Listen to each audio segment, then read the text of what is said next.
Hi, my name is Derek Perry, and I'm the Assistant SoCal ACE representative. And today we have a special guest, Bill Galvin, who's the Assistant Mid-Atlantic ACE region rep, and also a huge Knoebels fan. So he's going to tell us all about Knoebels today. And if we have any questions, we can ask them at the end of the session. And hopefully everyone's having an awesome CoasterCon at home week. I know we can't be at Knoebels today, but we'll be there soon. And definitely next year for CoasterCon. So this is getting me even more excited for next year's event. And Bill, you have special news that you just heard today about when everyone can go to Knoebels, right? Just like an hour or two ago, I found out Knoebels put on their webpage that they are opening July 1st. So That's very exciting. Noon till 8 during their first couple of weeks, and tickets only, no wristbands until they get everything up and going. But hey, that's progress. That's exciting. Yes, that's the important thing, that they are open. And when is the first time that you heard of Knoebels? Are you originally from the area, or?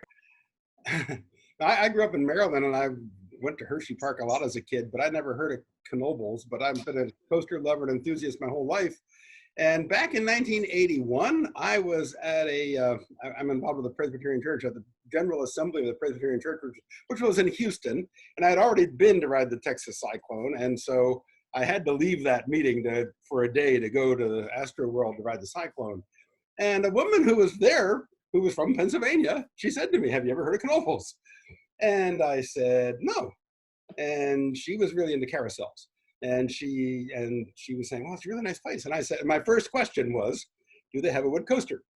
And she said, "No, but it's a really nice place. I think you'd like it anyway." And I made a mental note. I thought, if I'm ever out that way, I'll check it out, but I'm not going to drive 3 hours to a park that doesn't even have a wood coaster. And then in '85, they put in the Phoenix. I think everyone knows this. And my brother was working in the area at the time, and he saw the billboards and went, and he told me it was the best coaster he'd ever ridden. And I thought, wow, he's ridden some pretty good stuff. And so of course, I had to go. And I arrived, and Knoebels was very different back then than it is now. And the Phoenix was kind of built outside of the park, and they grew the park out to the Phoenix. And so there was a parking lot right there. So I parked very near the exit to the Phoenix.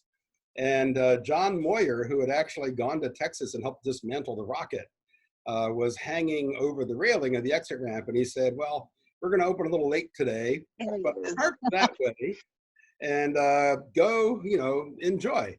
So as I walked from the Phoenix into the park, my jaw dropped. I just was blown away, because I thought to myself, I used to always dream of the ultimate amusement park. I don't have to dream about it anymore. I've found it. And that was in 1985. And I have felt that way ever since. Okay. As they've grown some, I've worried, are they going to lose that specialness? But they haven't. They've walked that line really, really well. And it is without a doubt my favorite place. I love being there. And what differences have you noticed, especially between 1985 when you first visited and today? Has it changed a lot? So much. Well, first of all, bigger crowds, of course, and a lot more rides, and it's gotten a bit more regimented. It's not like a theme park. Okay, okay. Back in '85, I'd hang out in the train station, in the Phoenix station, talking with John and Connie, who ran the Phoenix. And they'd say, "Well, I guess it's time to send it out now." And I'd jump in and take a ride. And then we'd hang out and talk some more and just do that all day. But whereas now, you usually have to wait in line unless you're there very early or very late. And or sometimes on an off day, you don't have to wait in a line. But still, the lines aren't, compared to your big corporate parks. I mean, I've been at Knoebels on some of their most crowded days, and I have almost never had to wait more than 20, 25 minutes for the Phoenix. I mean, sometimes you do, but not too often. Oh, wow. And how did the park originally begin? It's family owned? Yeah, the Knoebels had a farm and a sawmill that was powered by the creek. That when you go there, you'll see a creek going through the middle of the park. And they had also built a little dam, I guess, partly for to channel the water to power the sawmill, but it also created like a little swimming hole. And I know that the original Mr. Knoebel, old him they called him, I mean the original who developed the park, I guess at the end of a long day, he'd go out there and swim in this nice little swimming hole. And then the locals started coming on the weekends. And Knoebels originally started like charging them a quarter to take care of their horses while they were there swimming in the swimming hole. And then they eventually added some picnic tables, and their first ride was a steam powered carousel. This is even before they had electricity in the park. And that was actually a concession. The Knoebels did not originally own that carousel. But then they decided it was a big step for them to decide, let's actually build a swimming pool. And so that's what they do. And I should say an important part of that story is that right by that swimming hole was a covered bridge. Now that covered bridge is now long gone. There's a steel bridge there now. But people used to jump off that bridge into the swimming hole back in the day. But that's become another part of Knoebels' heritage. They've got 2 historic covered bridges in the park, a third one if you want to count the little footbridge that goes to the kiddie coaster. And there's 2 other historic covered bridges within walking distance of the park if you wanted to walk that there. And you go to the park quite often. How often do you enjoy the park? We're always there, open and closing weekend and Fall Fun Fest.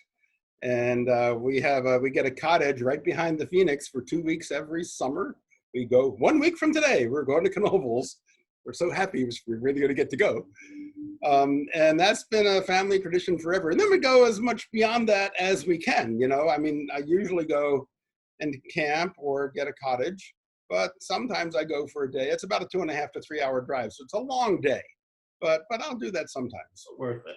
And are there any rides that are at the park now that are original from when the park opened? No. I mean, there is actually that carousel that I mentioned that was a concession. It was eventually sold and destroyed in a flood, but Knoebels has a Carousel Museum. And one of the horses of that carousel is in their Carousel Museum. So there's a piece of that history there. I think the pool is the main thing that anchors the park in terms of history. They built cottages along the creek, and some of those old cottages are there, and some of them were designed like a little schoolhouse or a covered wagon. They had a little theme to them. Some of them are still around. So some of the buildings are original, or go way back. But in terms of rides, I mean, they had a whip back in the day. They had a heyday, and they had a Lindy Loop, and they had a Stratosphere. And these are all historic rides that are long gone.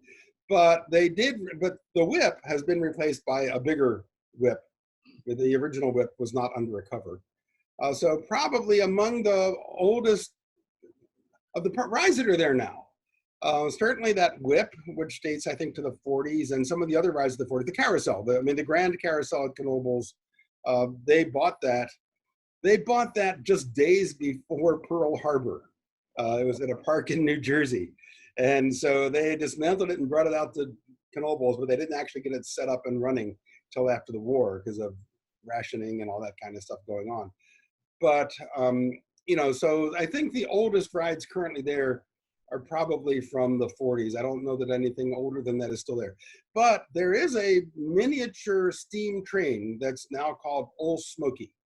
And that train replaces their original train. So some of that track, or at least some of the route it takes, is the original route from their original train that was called the Nickel Plate. But when they replaced that with a coal-burning steam engine, which they call Old Smoky, I guess that has elements of the original also. And you mentioned flooding at Knoebels. Has that played a big issue with the placement of attractions and getting them moved around? And maybe some, but it doesn't seem to be. I mean, that grand old carousel is right next to that creek. Mm-hmm. Been there since the 40s and survived many, many floods. The ride, Knoebels has had a number of, scariest floods over the years. The biggest one being Hurricane Agnes back in 1972, which just the anniversary of it was just a few days ago. That flood was amazing. I mean, I was evacuated in Baltimore, and Gwynn Oak Park, which was my home park as a kid growing up, was destroyed by that flood. I mean, it limped on till the end of the season, but that flood killed that park. This is the same storm. Wilkes-Barre was almost wiped off the map. There was in the news, people were piling up the sandbags trying to hold the river back. And Harrisburg, Pennsylvania, the water was up to the second floor of the governor's mansion. And it also hit Hershey really bad. In fact, Hershey was at that point, transitioning from a small park down in the valley around the creek to a lot of stuff being up on the hill. And so that actually saved a bunch of the things from Hershey, because a lot of their things had been moved up.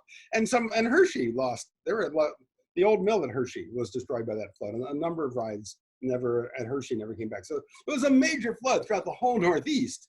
And it hit Knoebels pretty hard. They were reopened again in 2 weeks. I mean, that's how amazing these people are.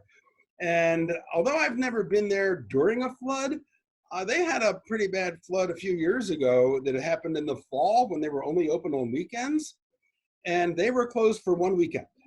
And I was there the following weekend, and your average person wouldn't have known there had been a flood. I mean, because I knew there had been, and I knew to look for things, and there were some things, but throughout most of the park, you would not have known there had been a flood.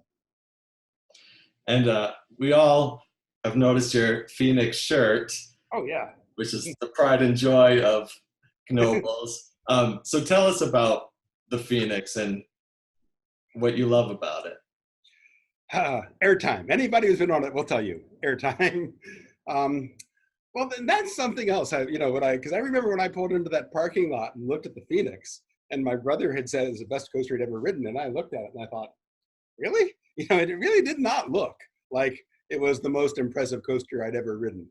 But it was really good from the beginning, and it has just gotten better over the years. When I think I was telling you before we went online that I think when I first rode it back in '85, I would say it was borderline top 10. But the way the Knoebels folks have maintained it, it's just gotten better and better over the years. And I got to say, the last 2 years, it's been amazing. I actually, in fact, 2 summers ago, when I was riding it during our 2 weeks in July, I was, at one point I thought to myself, am I just getting too old to fully enjoy this? This thing is really beating me up. And that is not something that coasters ever did to me, but it just has gotten such an intensity to it. And yeah, it's just great. The whole principle of the high hills around the turnaround and the low, speed bumps in between. And these speed bumps deliver. Okay, they really do. And I know a lot of people call me Backseat Bill because I always ride in the back. And I do believe the back is the best by far. But there's a lot of folks, and even that first year, the people running the coaster told me, you get more airtime in the third seat, the back seat of the front car. And I rode up there too, and it was nice, but I prefer the back. But to be honest, it's a good ride no matter where you sit. And it was originally located in San Antonio, correct? That's right. Yeah, it was part of a Playland Park in Texas. Knoebels, okay, that's one of the neat things about Knoebels. It's a family-owned park, so it's not like they have this huge bankroll or some corporation they just take money out of. If they're gonna, they've grown gradually. When they got enough business and they had enough profits, they added more things. And as business grew more, they added more. And when they were at the point of having to, they said, we need a major coaster to take us up to that next level. And they actually looked around, they were actually for several years in the market for a wood coaster. People in the industry thought they were nuts. They said, no, man, it's going to cost you more to do that than it would to build a new coaster. And they actually went out to Westview. They looked at the two, that was in Pittsburgh. They looked at the dips and the racing whippet. The dips was too old, they felt, and not in the best of shape. And the racing whippet was too site specific, but they actually went out there and looked at them.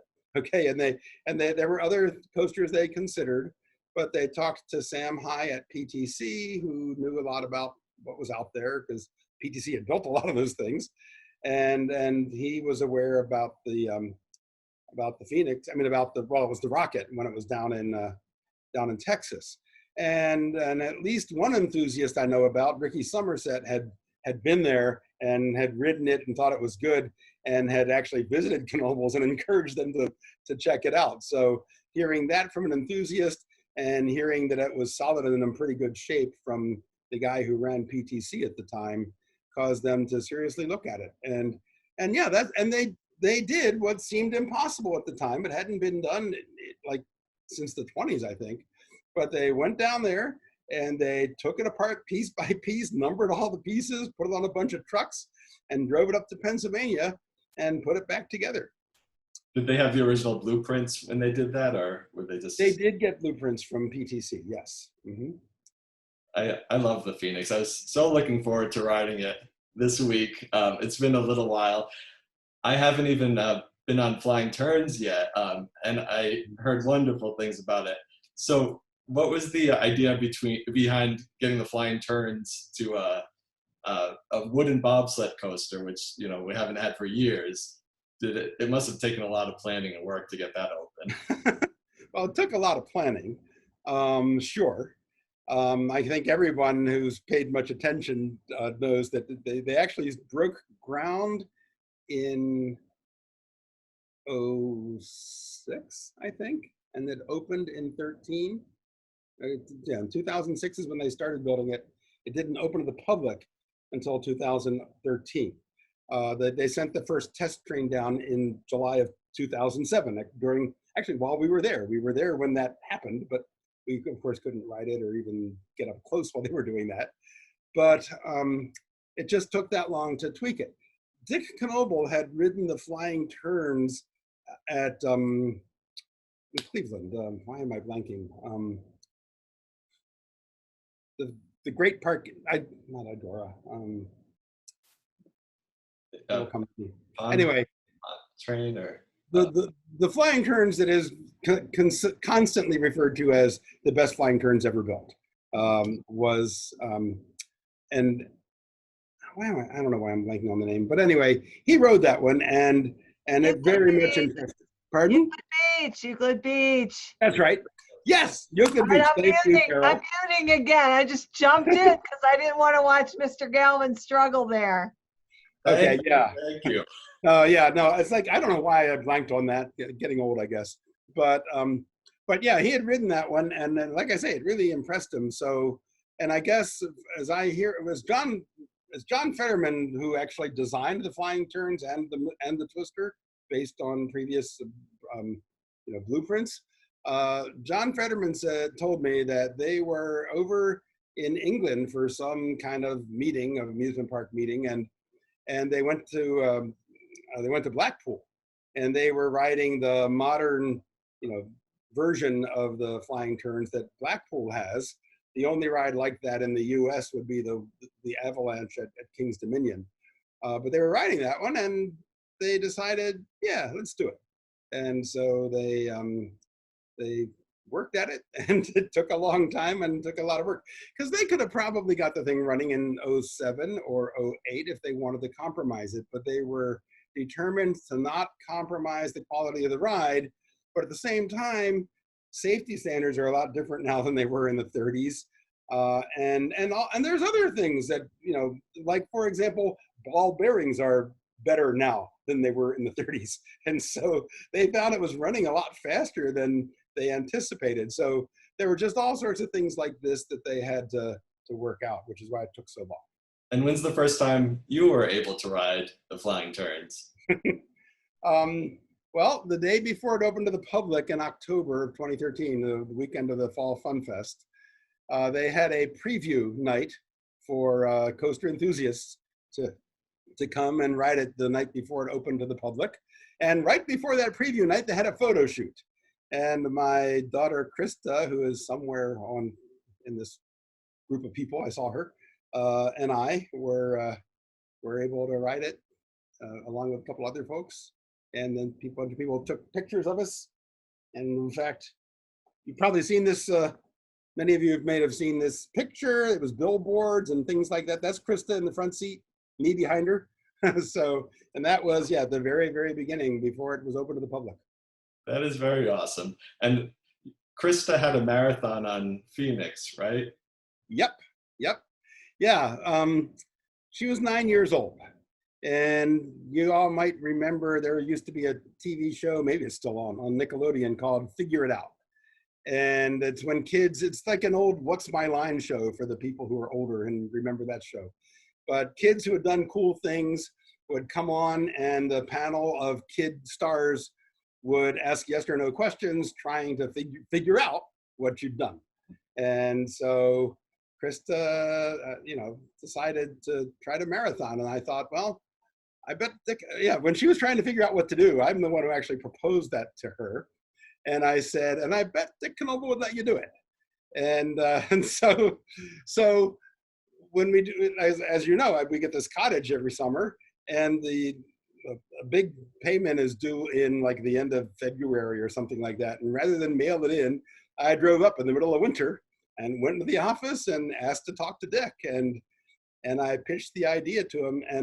And I could tell, I mean, just by his reaction and the look on his face, he thought it was so cool to have a 9-year-old kid hold the record on his coaster.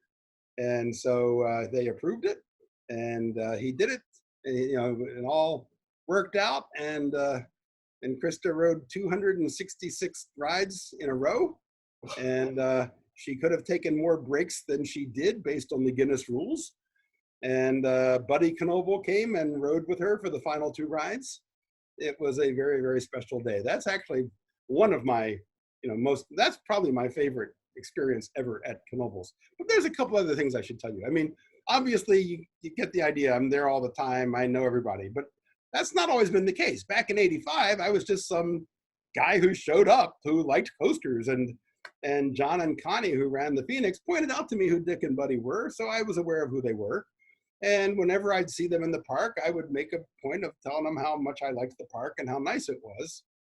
And it was back then when I was talking with them, and Buddy said, we didn't make this place beautiful. God did that. We don't want to mess it up. And I've always felt you really get that sense there. You really get the sense that they really care. I mean, I have seen Buddy in the park at 8 in the morning. I mean, no, I've seen Dick in the park at 8 in the morning. I've seen Buddy in the park at 1 in the morning, okay? After the park closes. I mean, this is a hands-on, family-run operation. And they genuinely care. And since we were talking about Krista a little while ago, I got to tell you one of my other favorite stories. Once when she was a baby in arms, and I was there with her mother, Myrna, together, Dick Knoebel came up and offered to hold Krista so that Myrna and I could ride together.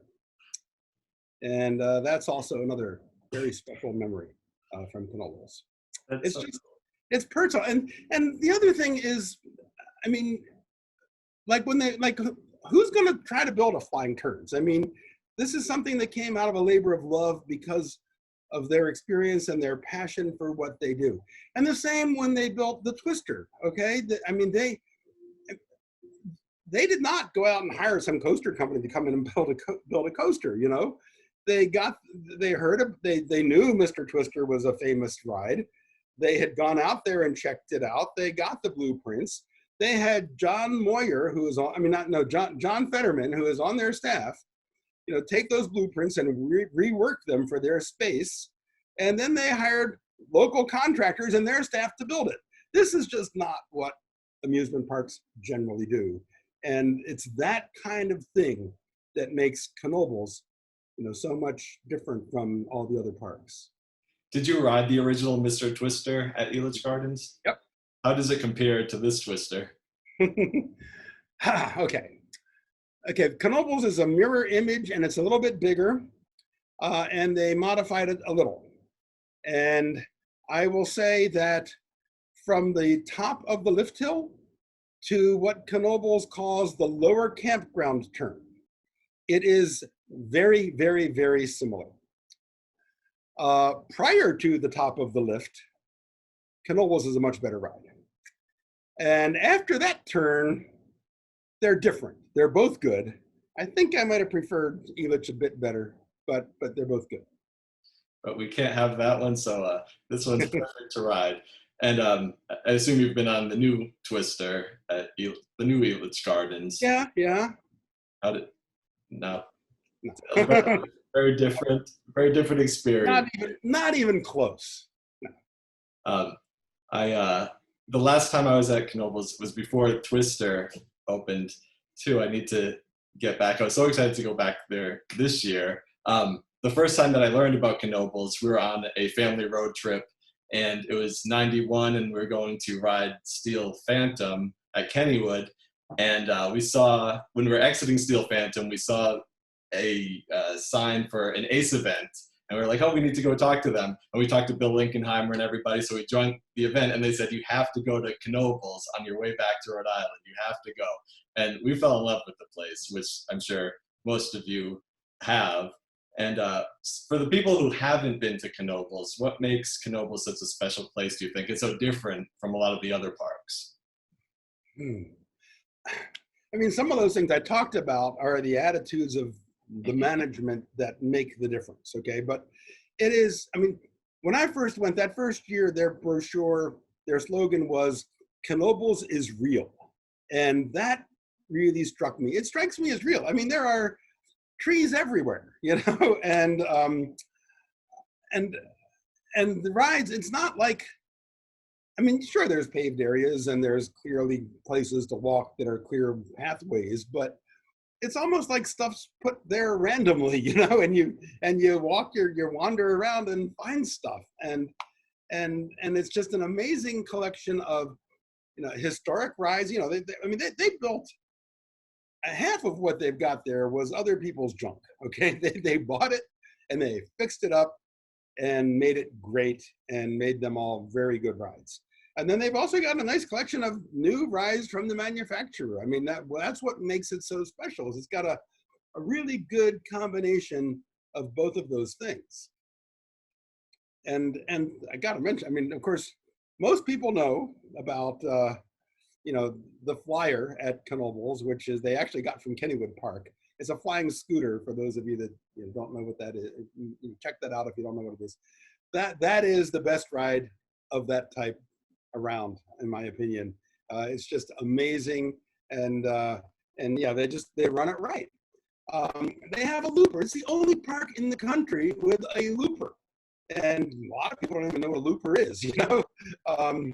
And it's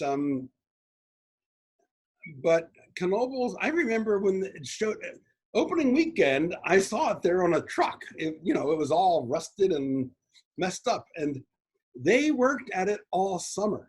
It opened Labor Day weekend of that year, you know, but they spent all summer, you know, putting it together and restoring it. And not only is it a very pretty ride. I mean, I remember Jim Martini, who was their electrician, was all excited. He said, "Oh, we got the original lights." And I'm thinking, okay, well, now that I see them, I was like, no, I know he was so excited about it because they're really, really, really looks cool. But it's an amazing ride if you know how to ride it. If you're at the convention next year and you want to get around the looper, find me. I'll ride the looper anytime. It's the most amazing ride. And or you know, my kids. I mean, there's a handful of folks who really know how to get that thing going.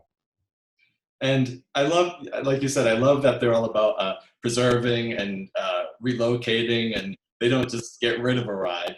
And they move other coasters there, like you've talked about. So Black Diamond was also from another park, correct? Yeah, and actually Black Diamond was the Golden Nugget at Wildwood, on Hunts Pier at Wildwood. I mean, Wildwood's one of the places I went as a kid, and the Golden Nugget was my favorite ride. So I was really excited. Actually, I had pitched the idea to Dick years before that. I said, you know, that's a ride you ought to, you know, get, but it took a while. But yeah, now the Golden Nugget at Wildwood, it was a Bill Tracy ride. It had a Western theme, like some of those Western haunted house kind of things you may have experienced. And it was pretty cool. But when Knoebels moved it, they made it into a coal mine theme, and which is something else I want to say, that they really do honor their local heritage as well. They have an Anthracite Museum because they are right at the edge of coal country. And when they moved this ride, they decided to make it a coal mine theme instead of, you know, the Western theme that it had when it was in New Jersey. And related to that, the antique car ride, the little antique cars that are by the Phoenix. There's a clock tower on top of that station, and I have been told that it's a replication of a clock tower that stood in one of the I think Shamokin, but one of the towns near Knoebels. And I've heard from some of the locals that it's so authentic that some of the folks thought that they had actually gotten that clock tower and put it on top of their building, but they didn't. It's a recreation. But so things like that you know that show that it's this family-owned business run by people who are engaged in their community and care about their community. It's the special touches, unlike anywhere else on the planet, I think. Yeah, and even that Black Diamond ride that we were talking about a minute ago, which is they promote it as a roller coaster haunted house kind of ride. It's not much of a coaster ride, I'll be honest. But it's a great ride. It's a great ride. And in that, again, near Knoebels is a town called Centralia, which has had an underground coal fire that's been burning since the 1960s. The town has now been abandoned because of that. But one of the scenes you ride through in that, you know, Black Diamond ride is an homage to Centralia. So they just do a lot of things like that to celebrate their region.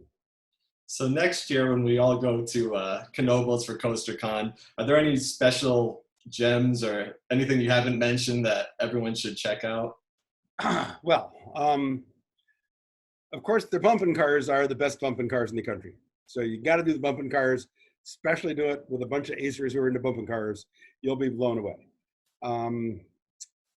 The train. They got a miniature train, the Pioneer train. I mentioned Old Smoky. They've got another train called the Pioneer train. It's about 1.5 miles. It goes out through the woods. It actually goes under the twister. It's actually pretty cool. Actually, when they were building the twister, like to move the motors in to run the chain lifts, they actually drove them in on the train to get them under the twister. So, you know, there are things, but yeah, the train, it goes out in the middle of the woods. It's a beautiful, beautiful ride. The kiddie coaster is actually pretty good. The Cosmos Curve, it's quite good. I haven't even talked about Impulse. I'm a bit partial to wood myself, so you know. But I gotta say, Impulse. My personal thought was when I heard they were putting it in, I'm thinking they don't really need a metal coaster. but then I thought, well, it's Knoebels. I'm sure they'll do it right. And I gotta say, it's an amazing ride. It's like it's one of those rides that'll, you know, take your breath away. So I definitely encourage Impulse. But probably the major thing I haven't mentioned is this is the Haunted House, and their Haunted House is the best. I think it's the best haunted house in an amusement park currently. I mean, people might quibble about it, but it's certainly among the best. Okay, and that's another example. Okay, what I told you back in 1972, Hurricane Agnes, that flood, that it was their worst flood ever in their history. And there were people who thought it was going to kill them, like it killed so many other amusement parks. And this was their response, was to build a haunted house as a statement. You know, we're not going anywhere. We're here. And it's a very good haunted house. Very cool. A classic, old-fashioned haunted house. I'm just trying to think. Their log flume. I mean, it's one of my favorite log flumes. It's got good hills. It's got a natural setting. I mean, they've just got. And they got a ride called Downdraft, which it's a pretty cool ride. It's hard to describe easily. I mean, hard to describe sitting here, okay? But yes, they've got a good collection of rides, you know, and some of the, and I'm thinking, am I forgetting something? Well, and the carousel, they've got 2 carousels, by the way. Both are over 100 years old. And the Grand Carousel, and they've got organs, they've got band organs all over the place.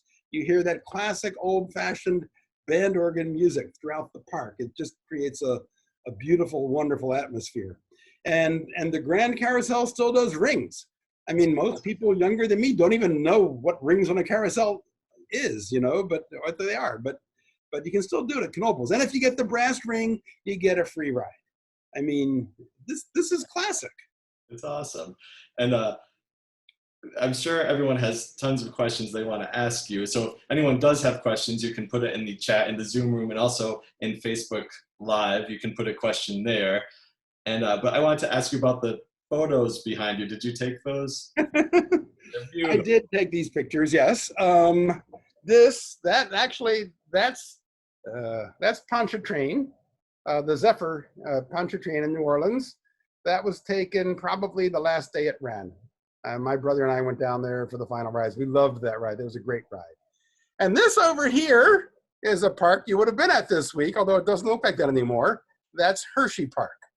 That was in the early 80s. And that boat in the middle, that's actually a picture of my mom and dad riding the boat at Knoebels. That's one of the other really cool, unique things Knoebels has. They got these little motor boats that you drive yourself through a canal. They're not on the track. You can get stuck. People do sometimes get wedged sideways, or I've seen boats pass another boat at one point when the canal widens. But that's the kind of thing you don't see very often. And some of the history, Buddy Knoebel, one of the, Dick and Buddy are the guys running, in charge right now. And Buddy Knoebel, when he was a teenager, used to run that ride wearing a sailor suit. Oh, really? I love that.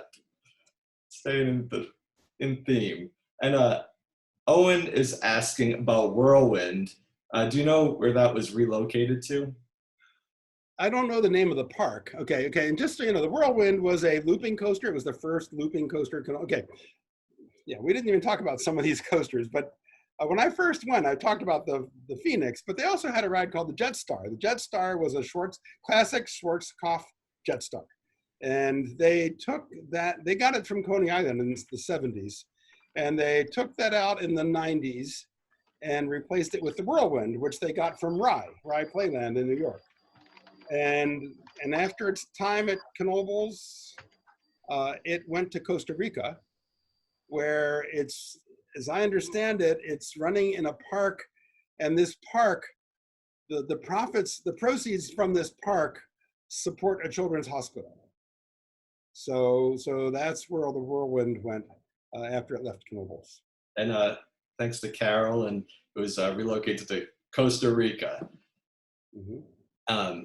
So yeah, there's been a number of different coasters. I remember riding the Whirlwind. I think that was the first coaster we rode at Phoenix and Whirlwind at Knoebels, and it was a good time. And I remember the food at Knoebels. It was, yes. Which you must have a favorite food item that you love. Well, I'm vegetarian, so that I'm a vegetarian too. In the International Food Court, they have enchiladas, and I really like them quite well. That's one of my favorites. They got good French fries, good pizza. The peanuts are near the flyer. Yeah, we always grab a couple bags of peanuts. Cheese on a stick. That's down in the Kitty Land. Oh, and another unique thing. I keep thinking of things I didn't even mention. They got a ride there called the Sky Slide. And if you're familiar with the rides in England, it'd be a ride something like what they would call the Helter Skelter. But basically it looks like a rocket ship in the middle, and then it's a circular slide around the outside. I didn't ride it until I had a little kid, and that was a mistake.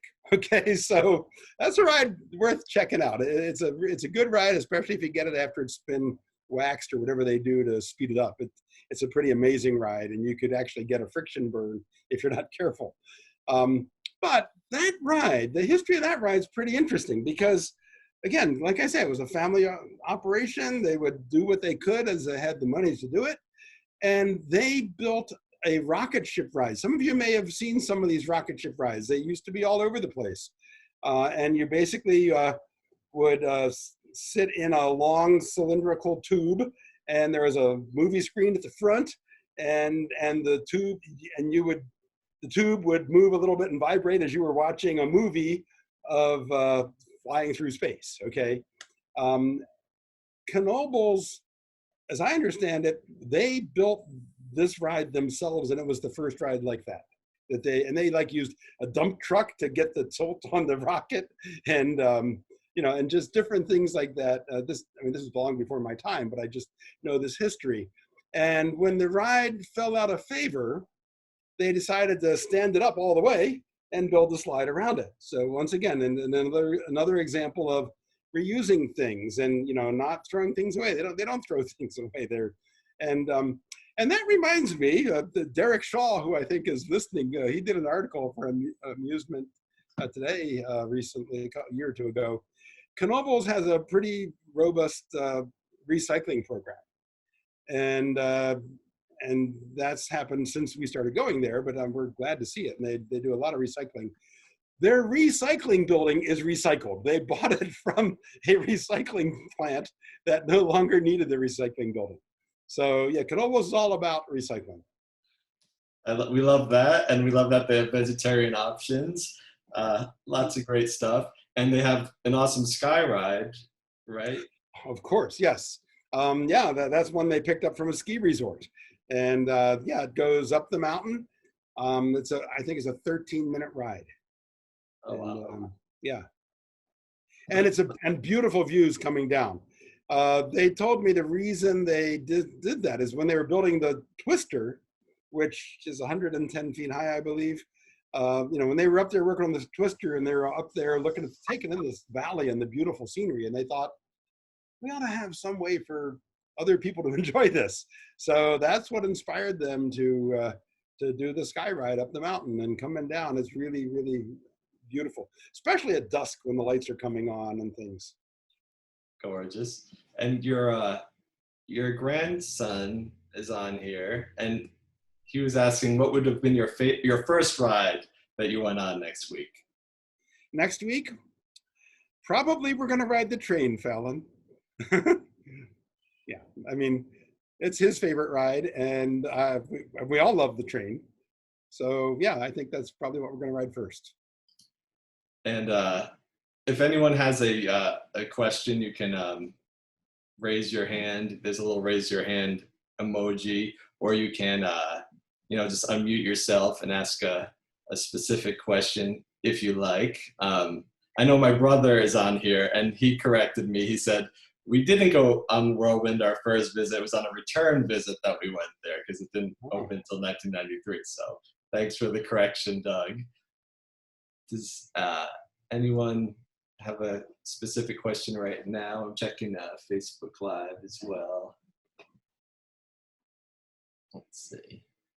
Oh, Fallon's waving his hand. Let's see, can we unmute Fallon? Crystal, can you unmute yourself? Okay. Now ask him, bud. Canoes opening tomorrow. It's real soon. Yep. That's soon. Yeah. Is that all you want to ask, Pops? Yep. Okay. We're gonna go back to you. He said the orange train, by the way. Orange train. Yeah. And Yeah. don't forget the bumper cars and the mix-up. All right. Yeah. The Merry Mixer. Yeah, there's a lot of great rides there. But the train reminds me of something else. They have recently inside it's not the station where you board. When you board the train, you're in a station that was built for that purpose. But as you're leaving the station on the train, if you look to your left, there is a train station where the crew kind of hangs when they're not driving the train. And that is also, I understand, that a replica of one of the train stations in the area. So there's a question from Owen about the unique flat rides at the park. Which one's your favorite? Looper. Looper would be my favorite, followed by the Flyer. Those, yeah. that that corner of the park, I could spend the whole day just going between the Phoenix, the Flyer, and the Looper, except for going over sometimes to the bumping cars and the train. To be honest, I enjoy everything at Knoebels. I really do. I mean, I just enjoy sometimes wandering through the park and taking in the atmosphere. I mean, the buildings. I mean, a lot of the buildings were actually designed by members of the Knoebel family back in the 40s and things like that. And there's some pretty cool, unique looking buildings. They got their catering building is shaped like a loaf of bread, for example. Yeah, there's just, yes. And some of the buildings that are there used to be the cottages that people, years ago would come and rent cottages to just be out in the natural surroundings. And in fact, when I first went there in '85, some of the cottages, I mean, like there's a Christmas shop where you can go and buy Christmassy things, all season. I remember people living in that cottage when I first went to Knoebels. So as the park has grown, they've kind of absorbed some of the cottages, that used to be residences and made them shops for the, and right near the Flyer is a little stone cottage called Stony Gables, which is their fudge shop, and that's also where the peanuts are. That was a residence. I don't know exactly when it got converted. It's been a fudge shop as long as I can remember, but I know that it was a residence at some point in the past. And Heather, I see that you have your hand up. Do you have a question? I love the little Carousel Museum at Knoebels, and I'm wondering if you know when that was put in and if there's any story behind that being established there. Oh boy, I don't know when it was put in exactly. I think it was sometime in the 90s, I think. What I do know is that one of the Knoebel family, it might be Peg Knoebel. It was one of the folks in the Knoebel family was really, really into carousels.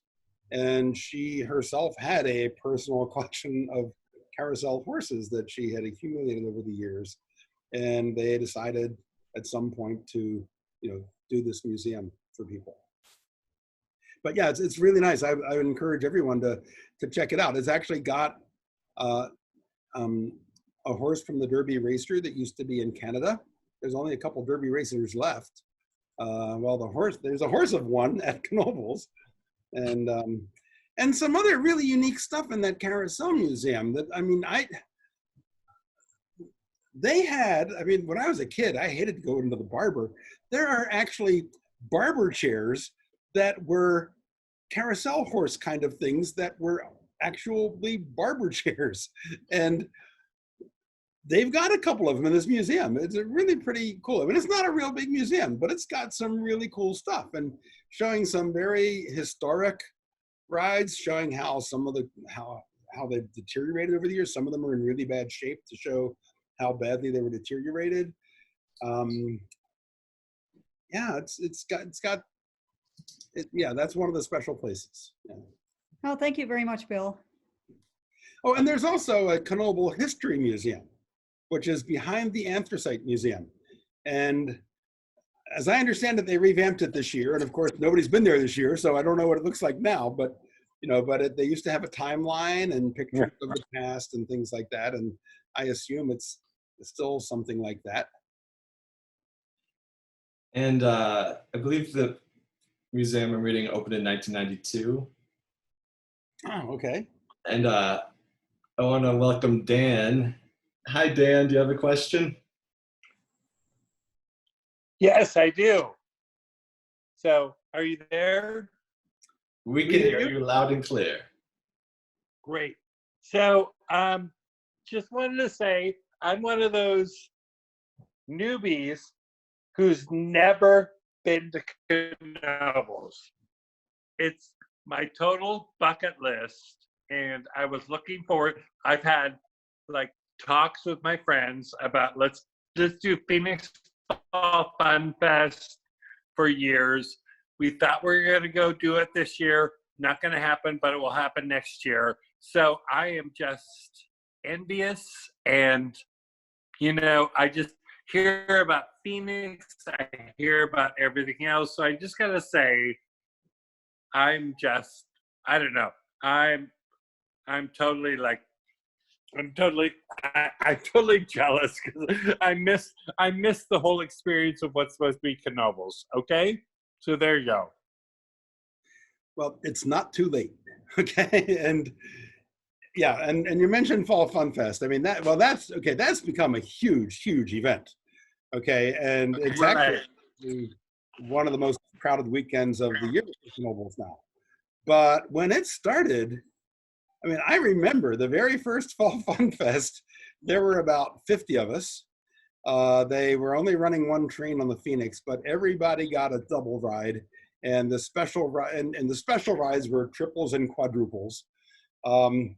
At one point, they closed the Phoenix and said, "Okay, everybody go over to the haunted house." So we all walked over to the haunted house and took a haunted house ride.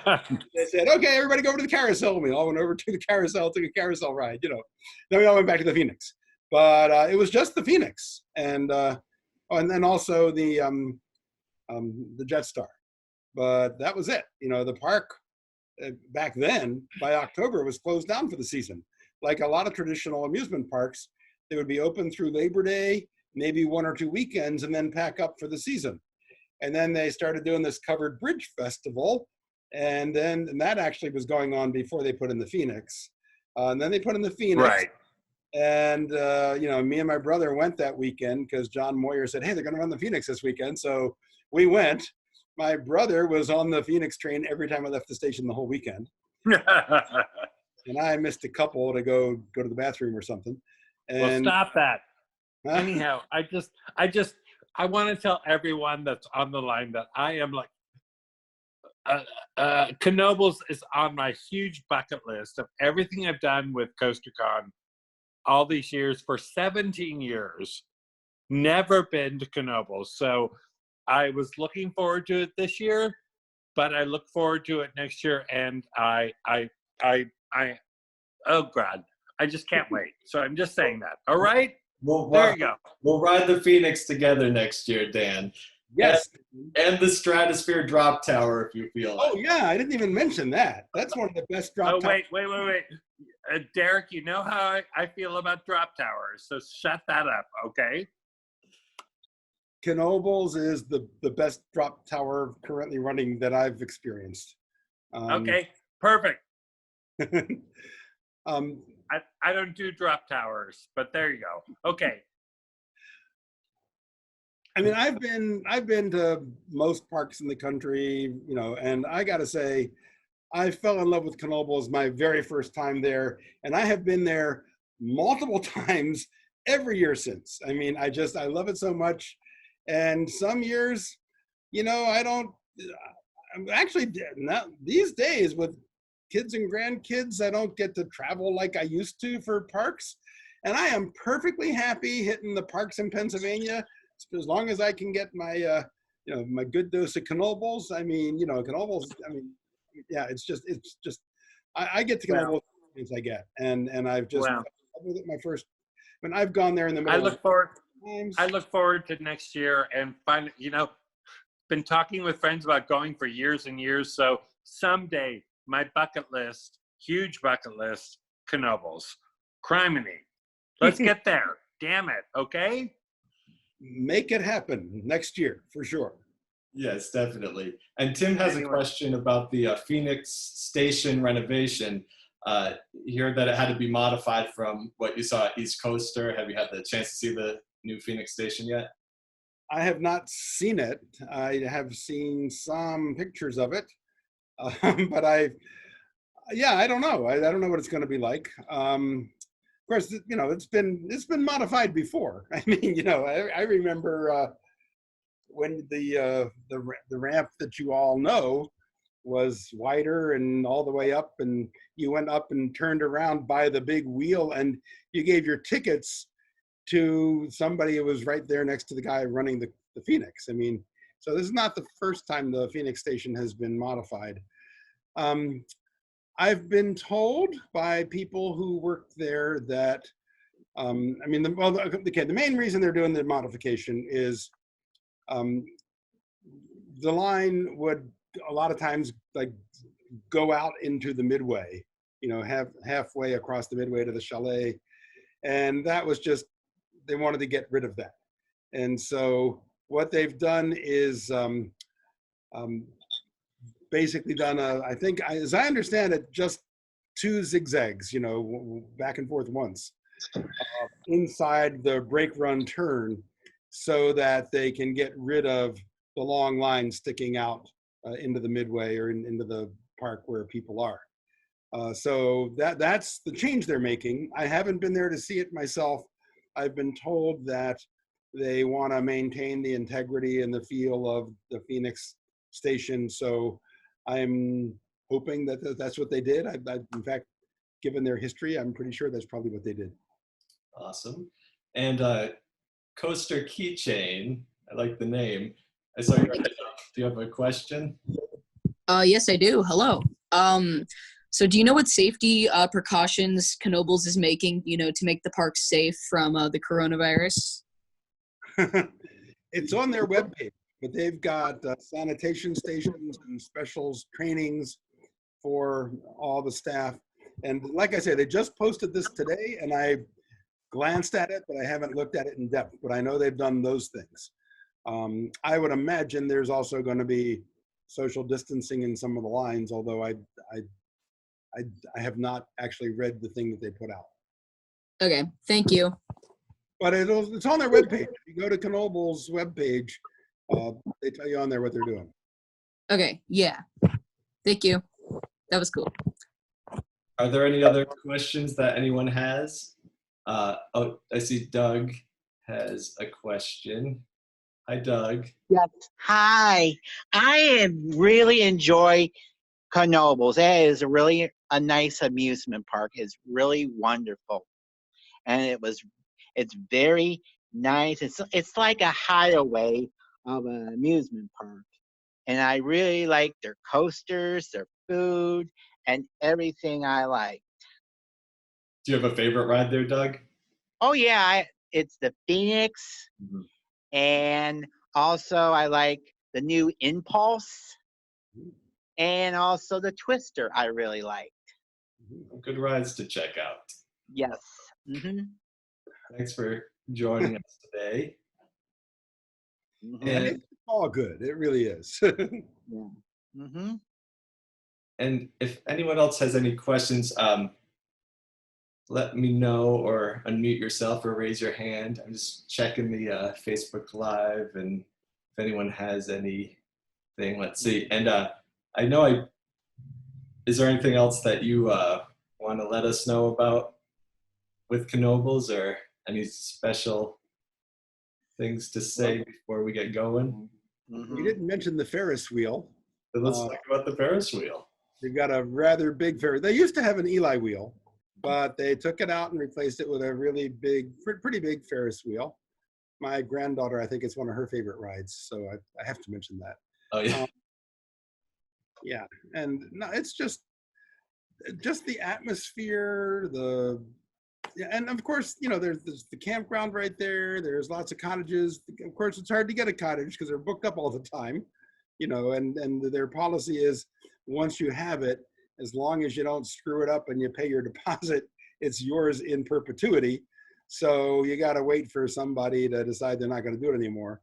But it's just, yeah, it's just a great place to go for, you know, and what's cool about it is, you know, I tell folks who like aren't even amused. I've taken people there who are not park people, you know.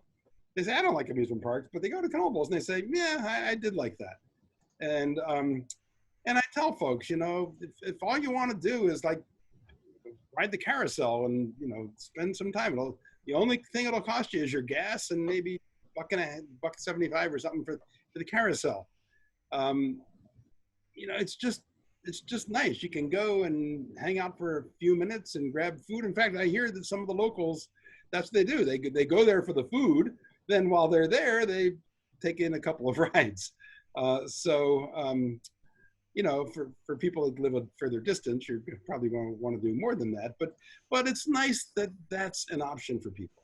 Such a beautiful park. And do you think will remain a gate-free park forever? I know that as long as Dick and Buddy are in charge, it will. But I think it probably will for a long time. Forever, what's forever? But I think for a long time. I mean, when they look at their, like even as I think, where there was all this talk about, like the big corporate parks limiting people and reserving and things. I mean, they're isolated enough. I mean, sure, there's going to be people like me that know how to get in there if they close the parking lot, but I think they're, I would hope, I think the next generation, I have talked to them a lot, and they seem to really appreciate what they're, as Brian said to me, I grew up here, of course I care about this. This is my home. And a few years ago, when they had that ash blight came through and took out a lot of trees, they lost 800 trees one year because of the ash blight. And when Brian was at East Coaster, talking about this to us, he was almost in tears as he was talking about that, so seeing things like that in the newer generation gives me hope that, and the next generation does appreciate what they have, and hopefully will do all they can to maintain it. Definitely. It's a unique place that everyone needs to visit if you haven't been there. And speaking of appreciation, we appreciate you coming on here today and talking all about the park with us. It was awesome hearing your stories and learning about the park. And before we go, the Coaster Con at Home Fun does not end right now. Tonight at 6 p.m. Pacific, 9 p.m. Eastern time, we have the Legacy of Arrow Commentary Edition, which I'm very excited about. And Nicholas is here on the call. Are you still here, Nicholas? Yeah, can you hear me? Yep, we can hear you. Yeah, first off, I just want to say thank you, Derek and Bill, for that great talk. It's Knoebels. I want to express the same sentiment many of you have, that it's been a high bucket list park for me, so I'm even more excited to go, thanks to all your great stories. But I did want to mention and drop in real quick and mention, as Derek just said, that at 6 p.m., so just under an hour, or 9 p.m. wherever you are, we're doing the special premiere of the crew commentary edition of the Legacy of Arrow Development. We're doing it live on ACE's YouTube channel and on ACE's Facebook page. For those who don't know, I'm ACE's National Video Promotions Coordinator and YouTube Coordinator. I'm also the director of the Legacy of Arrow Development. So me and two of the other producers on the film, Chris Roberry, who also produces the ACE Ride With Us podcast, as well as Robert Engel, all three of us will be interacting on both the Facebook and YouTube live streams in the live chats, so we can interact with everybody asking questions. And that's coming up in less than an hour. If you go to aceonline.org/@home, you can get the links for both of those. With that, Derek, thank you, and I'll send it back to you. Thanks. I love the documentary. I can't wait to hear tonight all the comments about it. It's awesome. If you haven't seen it, you need to definitely check it out tonight. And also tomorrow is the closing ceremonies of the Coaster Con at Home at 10 a.m. on the West Coast, 1 p.m. on the East Coast, and we'll be announcing the Coaster Con contest winners of the photo contest, video contest, No Limit, so you don't want to miss that tomorrow. And also, like Nicholas said, you can find all the information on aceonline.org and the Facebook page, American Coaster Enthusiasts, for all that info. And I want to thank everyone for joining us tonight, especially Bill. Thank you. We really appreciate it. I'm happy to be here, and it's really nice to see a bunch of my friends that I haven't seen in a while. And we will see you at the park hopefully soon. That's exciting news that they are opening up. So I want to thank everyone for joining us. And also one more shout out for American Coaster Enthusiasts SoCal. We do trivia. If you've enjoyed the trivia games all week, we've been doing trivia games every Sunday and Tuesday for the past 3 months, and we're going to continue it. So you can check us out at facebook.com/AceSoCal.